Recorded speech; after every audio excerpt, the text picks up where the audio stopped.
नमस्कार। मैं भारतीय वाईएसबी के पांडेस्वाल। आज मुद्दा एक ऐसे व्यक्ति का है जिसका बचपन ही एक हॉरर स्टोरी से कम नहीं है। यदि हम वीडियो को लंबा नहीं करना, शॉर्टकट करना है, इसलिए हम सिर्फ इसकी एक वीडियो ऑलरेडी बना चुके हैं। जिनकी हम बात करने जा रहे हैं वो मिस्टर बाबूलाल यादव, पुत्र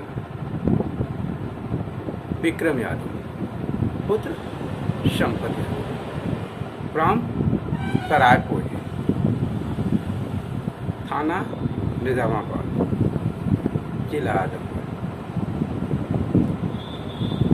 तहसील निजामाबाद और उनके कुछ हिस्से तहसील सदर में पड़ता है।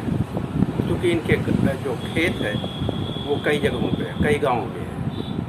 पहले गांव कुछ था, फिर उसमें चकबंदी के चलते जो जगहों का आपस में लाइन ऑफ कंट्रोल डेवलप हुआ, तो कुछ हिस्सा इस गांव में, कुछ हिस्सा उस गांव में, कुछ मोहनदल्ला जैसे जो शहर के पास के गांव में। पूर्वजों की संपत्ति की जंग। एक भाई जो कमज़ोर है, कम दिमाग का आदमी है, तो समाज इतना हिंसक हो चुका है।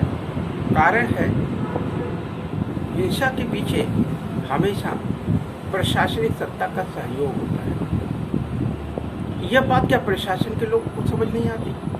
यह क्या राजनीति के लोगों को समझ नहीं आती?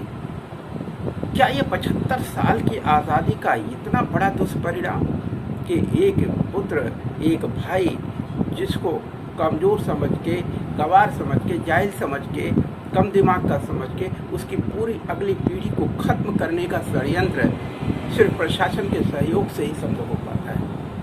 प्रशासन या तो मूक रहता है या दलाली के फंदे में फंस करके खुद कठपुतली बन जाता है व्यक्ति, और उसका जीवन महत्वपूर्ण नहीं होता।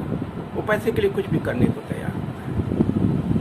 अब वो लेखपाल भी हो सकते हैं, कानीगो भी हो सकते हैं, दरोगा जी भी हो सकते हैं, पुलिस वाला भी हो सकता है। अब उसके ऊपर के अधिकारी यदि ईमानदार हैं तो भी उनके तक उस सच को पहुंचते पहुंचते टाइम लगता है। और इसमें कम से कम 5, 10, 15, 20 साल बीत जाते हैं। कई बार एक आध पीढ़ियाँ भी खत्म हो जाती है। ऐसी ही कहानी बाबूलाल यादव सरायपुर आजमगढ़ की है। अभी जो जल्द की घटना है वो घटना किस बात की है? लालच और लूट की है। इसके पहले की जो घटना ऑलरेडी है, जो इसके पिता और इसके चाचा, 2 भाई जो संपत के पुत्र हैं, यानी विक्रम और एक और इसके चाचा दूधनाथ यादव, ये दोनों भाई थे। और जो संपत हैं वो उनके कई और भाई थे। तो उन कई अन्य भाइयों जो इनके पिता के, विक्रम के पिता के अन्य जो भाई थे, उनके पुत्र, जो कि संपत के जो पुत्र थे वो थोड़े सीधे साधे बेचारे टाइप लोग थे। तो उनकी मानसिक स्थिति का फायदा उठाने के लिए जो दूसरे संपत यादव के जो चचेरे भाई थे गांव एक तरह से, और तीसरी पीढ़ी हो चुकी है, और तीसरी पीढ़ी में वो गांव की तरह से हैं, गांव का आदमी जैसे पटीदार होता है कहने के लिए, लेकिन जिसकी 3 पीढ़ियाँ 4 पीढ़ियाँ बीत चुकी हो उसको सिर्फ गांव का ही आदमी आप कह सकते हैं। वो गांव का आदमी उस बेचारा बेबस लाचार आदमी को समझ करके कि इसका जो पोता हुआ है वो तो उसको मार डालो, उसकी बहू को मार डालो और उसकी माँ को ख़त्म कर दो उसके। तो विक्रम के साथ ऐसा ही हुआ। बाबूलाल को अपनी माँ खोनी पड़ी। 14 साल तक उसके पिता को, विक्रम को, मरा हुआ घोषित करके पूरी संपत्तियों पर फर्जी डॉक्यूमेंट बना के कब्जा कर लिया गया। इसके द्वारा गांव के पटीदार बन गए। अब इसी तरह से दूधनाथ यादव को चूँकि अकेले बच गए, उनके कोई बच्चे नहीं, उनकी कोई परिवार नहीं, तो उन्होंने क्या किया कि ये अच्छा इसकी भी तो आधी है, उसमें आधी है, तो चलो इसकी कनपटी पर लगा देते हैं और बता देते हैं देखो जो विक्रम है उसको हमने ही मारा है और तुम अब ज़्यादा बोलोगे तो तुम्हें भी मार देंगे। तो 14 साल का जो विक्रम का वनवास का पीरियड था, जिसमें उसे मरा घोषित किया गया था, क्योंकि उसे अधमरा मार करके छोड़ दिया गया था कहीं जंगल में, और समझे कि साइकिल कौवे खा गए होंगे और वो मर गया होगा। लेकिन दुर्भाग्य से किसी ने उसे बचा लिया, और 14 साल बाद जब वो बच्चा 25 साल का हुआ तो अपने बाप को लेकर कोर्ट में हाजिर हुआ। और फिर वो जिंदा हुआ, डिक्लेयर हुआ, और कोर्ट ने माना कि बाप भी जिंदा है और बेटा भी जिंदा है। इतनी दर्दनाक कहानी है, एक छोटी सी कुछ बीघों की ज़मीन के लिए। और देखिए, मोहम्मद अल्लाह की जब ज़मीन सड़क में चली गई तो क्योंकि दूधनाथ का अपना उत्तराधिकारी बलजीत ने घोषित कर दिया, जो इनके गांव का आदमी था। और बैंक में स्टेट बैंक ऑफ इंडिया से जहाँ नीरज पवार ने भी इंक्वायरी की थी और उसका मुकदमा भी चल रहा है, और बैंक ने खुद एक्सेप्ट किया, बैंक मैनेजर ने कुछ हमारे सामने एक्सेप्ट किया था कि हाँ ये गलती यहाँ कुछ हुई है। और चूँकि इनकी तरफ से कोई क्लैरिफिकेशन नहीं आया, इसलिए वो गलत गांव का आदमी हो करके इनके चाचा का उत्तराधिकारी बन करके, और इनकी सारी कम से मतलब 50 लाख करीब संपत्ति रही होगी जो इनके खाते में आई थी ज़मीन जाने के नाते, जो सड़क पे चली गई थी, वो सारा पैसा हड़प लिया बेईमानी से। एक गरीब आदमी का पैसा, एक मासूम जिनका अभी आप बगल में चित्र भी देख सकते हैं, यह है मिस्टर बाबूलाल यादव। और बाबूलाल यादव की जुबानी सुनते हैं तो वो क्या कह रहे हैं। ये सांवला सलोना प्यारा सा बच्चा जो दिख रहा है आपको, अपने जीवन के बचपन से ही संघर्ष कर रहा है, जिसके ऊपर से माँ बाप के साया हट गई, पिता को जिंदा होते ही 14 साल मृत्यु घोषित कर दिया। इसकी एक वीडियो हम पहले भी बना चुके हैं, लेकिन दूसरी आज फिर से बना रहे हैं, क्योंकि आज फिर एक बार ऐसे जंगल में धंसते हुए चले जा रहे हैं। और जो delayed justice is equal to injustice की प्रताड़ना है, उसका सबसे ज़्यादा जीता जागता प्रमाण है कि एक इकलौता बच्चा और इकलौते ज़िंदगी का वारिस, और उसे ही जो है लावारिस घोषित कर दिया पूरे समाज ने, पूरे गांव ने मिलकर।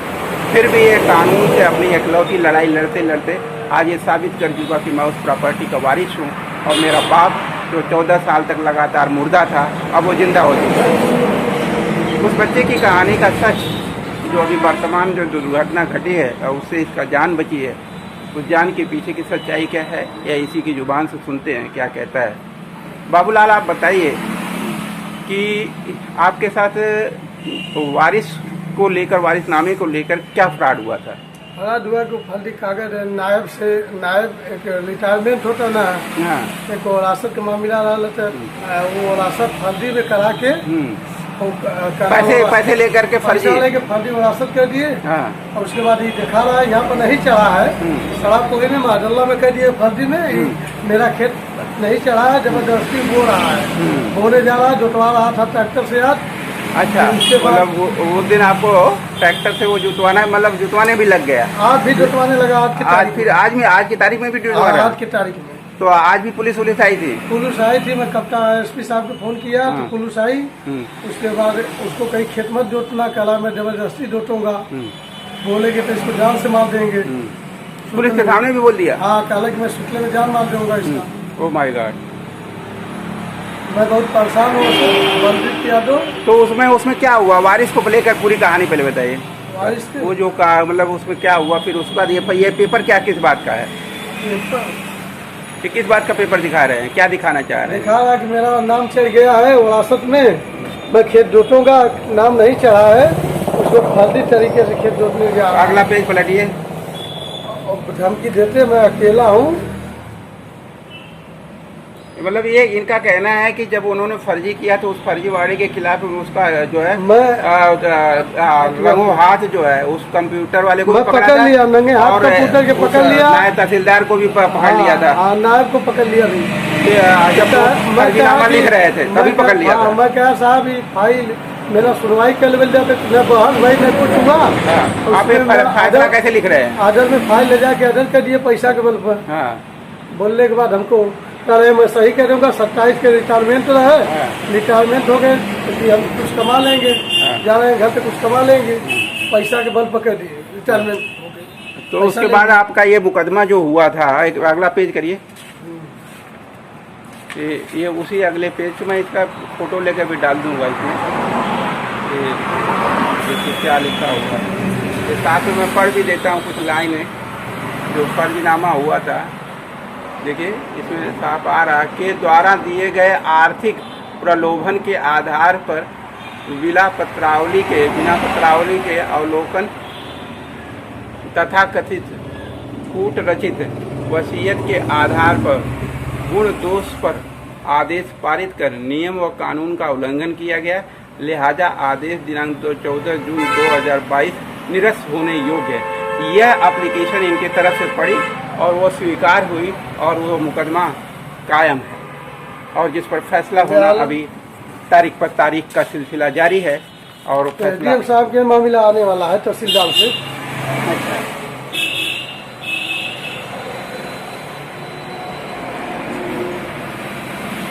ये इनके पिता विक्रम और विक्रम जी संपत उनका वो ये पूरा इनकी डिटेल है। इनके पिता के नाम से ये फाइल ये मुकदमा चल रहा है। अब बताइए अब कि आपको क्या चाहते हैं प्रशासन से और न्यायालय से? न्यायालय से सोच रहे हैं कि मेरा कम से कम जल्द से जल्द फैसला हो जाए और रोज रोज की हिस्सा मिल जाए। मैं अपना कमाऊँ खाऊँ, अकेला आदमी हो, कोई दिक्कत कोई परेशानी होती है तो मुझको टेम्पो से अपने परिवार का पेट भरते हैं ये। हाँ। और जिनके 2 बच्चे हैं आपके? 2 बच्चे। तो अभी पिताजी जिंदा हैं आपके? जिंदा। विक्रम जिंदा। उनको जिंदा को मुर्दा दिखा के संपत्ति भी हड़प रहे हैं दिखा के। उसका मुकदमा अलग से चल रहा है। उसका अलग से चल रहा है न्यायालय। ये है बाबूलाल जिनकी ये छोटी सी आत्मकथा थी जिस पर हम न्यूज़ पावर की तरफ से आपको डिटेल देंगे। क्योंकि साधारण और सीधे हैं। माँ बाप ने, नानी ने इनके पाला पोसा और नानी ने इनका नाम रखा बाबू और फिर लाल। लाल तो थे, गांव में बेटे को लाल ही कहते प्यार से। ये हिंसा, ये मर्डर कोई हिंसा नहीं होती, वो तो बल्कि एक बार मर गया आदमी, खत्म हो गया कहानी है। लेकिन एक दिल मरने वाली मर्डर, ये प्रशासनिक प्रलोभन का। यदि प्रशासन एक यूनिट तैयार कर दे, जो हम न्यूज़ पावर ने डीएम से मांग भी किया था, आप न्याय पे चर्चा के प्रोग्राम में न्यूज़ पावर की जो है नेचुरल जस्टिस का पूरी टीम जो है वो आपको सपोर्ट करेगी। आप कुछ करिए जैसे कि लोगों में जो 10 मिनट में जो फैसला हो जाना है और सामने से दिख रहा है इसमें बेईमानी है, लोभ है, काम है, वासना है और इसमें सामने से दिख रहा है, प्रूफ हो रहा है कि इस पैसे की धौंस है, प्रशासन को खरीदा जा रहा है, दलाली हो रही है और उसके बाद किसी गरीब आदमी का हक छीना जा रहा है। और कारण क्या है कि वो बलजीत के 5 जवान बेटे हैं, उसमें से एक बेटा पुलिस में भर्ती हो चुका है जिसका वो प्रशासनिक धमकियां बार बार पुलिस में देता है, पुलिस में फ़ोन करवाता है, पुलिस विभाग में किसी थाने से। तो वो जो धमकी है पुलिस विभाग में होने की और उसके बाद जो पैसे की दलाली है, ये 2 ताकतें एक मासूम को सालों साल से लाखों रुपए सिर्फ मुकदमे पर अपनी ज़मीन बचाने के लिए, अपने बाप की जान बचाने के लिए, अपनी जान बचाने के लिए आए दिन थाने में जाना पड़ता है। आए दिन हफ्ते महीने नहीं बीतते उसको एसपी साहब तक को फ़ोन करना पड़ता। अभी क्योंकि ये घटना हुई है तो उसकी ज़मीन पर जिस पर मुकदमा चल रहा था उसका झूठा वारिसनामा लिखवा लिया गया और नायब तहसीलदार ने उसके झूठे डॉक्यूमेंट के बेस पर, जो कि खुद रिटायरमेंट से पहले सिर्फ पैसे की लोभ में उस नायब तहसीलदार ने उस पर सिग्नेचर कर दिया एक फर्जी डॉक्यूमेंट के बेस पर। और उसके बाद अब वो बेचारा सालों साल न जाने कब तक उस पर फैसले होंगे वो मुकदमा किसी तरह से ये जो वकील को ले जा करके और उस नायब तहसीलदार के सामने रंगे हाथ पकड़ा कि ये आप फर्जी डॉक्यूमेंट के बेस पर कैसे आप साइन करके डॉक्यूमेंट को सीज कर रहे हैं। तो नायब तहसीलदार कुछ बोल नहीं सका, कहाँ सिग्नेचर हो चुकी है, आर्डर निकल चुका है, बन चुका है, तो अब आगे आपको सिर्फ मुकदमा ही कर सकते हैं इसके खिलाफ, तो आप मुकदमा करिए अपना, हम तो जो करना था कर चुके। और वही हुआ, उन्होंने मुकदमा कर दिया। अब वो मुकदमा चल रहा है और मुकदमे पर फैसला कब होगा उसका इंतज़ार बलजीत ने अपने 5 बच्चों की मसल्स पावर की बदौलत नहीं किया और पुनः इसके ज़मीन पर कब्जा करने के लिए ट्रक लेकर के पहुंच गया, ट्रैक्टर लेकर पहुंच गया, मसल पावर लेके पहुंच गया। तब बेचारे को अपनी जान बचाने के लिए एसपी साहब को फ़ोन करना पड़ा, डायरेक्ट 112 नंबर पर फ़ोन करना पड़ा। सीएम के अकाउंट में आदमी मरता क्या नहीं करता, किसी तरह से पुलिस राइट टाइम पे पहुंची और उसकी जान बची। इसमें बलजीत की गलती नहीं मैं मानता, इसमें प्रशासन की गलती है। प्रशासन के लोगों ने गलत तरीके से लोगों की ज़मीनें कब्जा करने का अधिकार दे रखा है। लेखपाल सिग्नेचर कर देती है वारिसनामे पर, उसके डॉक्यूमेंट बना देती है और उसके बाद अपनी वकालत भी करती है कि हम वकील नहीं हैं, हमको जो दिखाया गया, हम जज नहीं हैं, फैसले नहीं कर सकते, हम तो सिर्फ पैसे लेके डॉक्यूमेंट बना सकते हैं। यह है एक लेखपाल की लैंग्वेज, उसकी रिकॉर्डिंग है लेखपाल की उसके लड़के के पास। तो ये वीडियो बहुत लंबी हो रही है, तो हम अपनी बात को यहीं कट करते हैं और प्रशासन से विनम्र प्रार्थना है कि कुछ ऐसे समाधान निकाले जाएं, एक ऐसी अदालत स्वतंत्र यूनिट है। संपूर्ण समाधान का दिवस वास्तव में संपूर्ण समाधान तो एक प्रोपोगेंडा हो गया, क्योंकि वो तो लक्ष्य वो हो ही नहीं सकता। जहां आपके संपूर्ण समाधान दिवस पर तथा एसडीएम के सामने एक पुलिस वाला, एक जो है लेखपाल कहता है कि इतना रुपए दो, किसान बेचारा आत्महत्या कर लेता है, फैसले नहीं होते हैं। ऐसे दिवस को संपूर्ण समाधान दिवस कहना प्रशासनिक फेलियर का सबसे बड़ी सर्टिफिकेट हम समझते हैं। ये न्यूज़ पावर की अपनी मान्यता है, सोच है, गलत भी हो सकते हैं, सही भी हो सकते हैं, लेकिन हमारी समझ कहती है कि संपूर्ण समाधान की परिकल्पना सिर्फ एक प्रोपोगेंडा का मैटर है, लोगों में समझाना कि हम तो आपका संपूर्ण समाधान चाहते हैं और वास्तव में करना कुछ भी नहीं है। कितने संपूर्ण समाधान हुए, कितने मुकदमों का आज तक क्यों नहीं उसका डिक्लेरेशन होता? डीएम प्रशासन क्यों नहीं संपूर्ण समाधान पर किए गए सारे जो मुकदमे हैं जितने हैंडल किए गए उसमें से कितनों का संपूर्ण समाधान हुआ? संपूर्ण समाधान उस पर बस ऑर्डर इशू हो जाते हैं, हाँ तुम इसको दे दो, वो पेपर उसको दे दो, उससे इंक्वायरी करा लो, इससे डॉक्यूमेंट मंगा लो, इससे ये कर लो। ये काम तो आप ऑफिस में बैठे बैठे रोज ही करते हैं साहब। ये संपूर्ण समाधान दिवस का पर्पज नहीं है, ये उद्देश्य। वहाँ पर बुलाइए, वादी और प्रतिवादी बुलाइए, 4 आदमी पर एनालिसिस करिए, फैसला करिए तुरंत, वो चाहिए। या फिर दो 3 आदमियों की टीम तैयार करिए, लेखपाल भी रखिए, कानूगो भी रखिए, साइड पर जाइए, 4 गांव से कलेक्ट करिए, वहाँ पे जाइए, 4 गांव में बैठिए, हर गांव के 4 फैसले, 4 फाइल उस गांव की, 4 फाइल उस गांव के सामने देखिए और सुनिए और जनता को भी बुलाइए, वहीं फैसले करके ख़त्म करिए। तब ये 5 करोड़ मुकदमे खत्म, तब न्याय होगा गांव का, गांव के आम आदमी को तब उसकी तकलीफ़ें उसे महसूस होगी कि ये शासन और प्रशासन उसके लिए कुछ सोचता भी है। वरना ये संपूर्ण समाधान भी एक टूल है भ्रष्टाचार को और बढ़ावा देने का, और कोई समाधान नहीं। इसमें समाधान तो है ही नहीं, क्योंकि जो आप ऑफिस में आप करते हैं वही काम वहाँ पे भी हो रहा है। लेखपाल पर कोई असर नहीं है आपके होने या न होने का। लेखपाल को दलाली चाहिए तो जलाई चाहिए, कानूनगो को दलाली चाहिए तो दलाली चाहिए, एडीएम साहब को क्या चाहिए अभी कह देंगे तो शायद कहीं कोई मुकदमा बना देंगे आप। सच क्या है? लेखपाल की हिम्मत है दलाली ले सकता है, कानूनगो की, थानेदार की, और सिर्फ पुलिस वाले की हिम्मत है कि किसी आम आदमी को जलील कर देगा और पैसों के लिए वो भी उसके साथ बदतमीजियाँ करेगा, उसे मारेगा, पीटेगा और अन्याय भी करेगा, और जो पैसा देगा उसका संरक्षण करेगा। ऐसे जब अन्याय होते हैं तो रामायण सिंह दरोगा को आम आदमी जो है जब ऊब जाता है तो ईंट पत्थरबाजी भी करने लगता है, हाथ पैर तोड़वा लेते हैं ऐसे दरोगा लोग। रानी सरा के थाने की हिस्ट्री ऐसी ही है।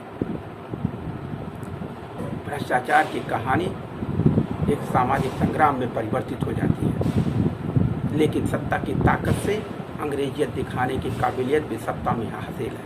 आज भी अंग्रेजों की तरह से जुल्म ढाने के अधिकारों की सत्ता दिखाना ये न्याय नहीं हो सकता कभी भी। अधिकारों की सत्ता दिखाना मुगलों अंग्रेजों के ज़माने में सूट करता था। आप न्याय सुनिश्चित करने के लिए हर प्रशासनिक अधिकारी के अंदर सिर्फ अधिकार की बात होती है। सहयोग सेवा उसके जीवन का धर्म है, यह बात उसके कहीं न कहीं जो है लॉग बुक में नहीं होती है, न ही उसके ट्रेनिंग के कल्चर में होती है। यदि होता तो कहीं तो उसके चरित्र में दिखाई देता सहयोग और सेवा की भावना, लेकिन नहीं, न तो छोटे अधिकारियों में न बड़े अधिकारियों में। अब कुछ एक बड़े अधिकारी हो जाते हैं,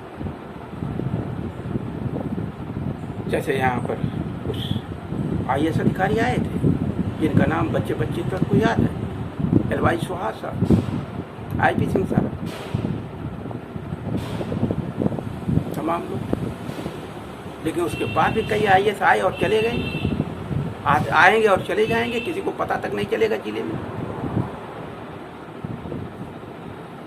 पिछले 2 सालों के अंदर देख ली कितने IAS आए और चले गए। अमृत त्रिपाठी जी आए थे, सिर्फ 99 डेज रुक पाए। क्यों? क्योंकि वो एक योग्य, काबिल, लर्नेड और ईमानदार आदमी थे। वो जमीन के लिए कुछ करना चाहते थे, आम आदमी को कुछ पहुंचाना चाहते थे, कुछ परिवर्तन करना चाह रहे थे। तो राजनैतिक भ्रष्टाचार ने उनको यार रुकने नहीं दिया, महत्वाकांक्षा ने।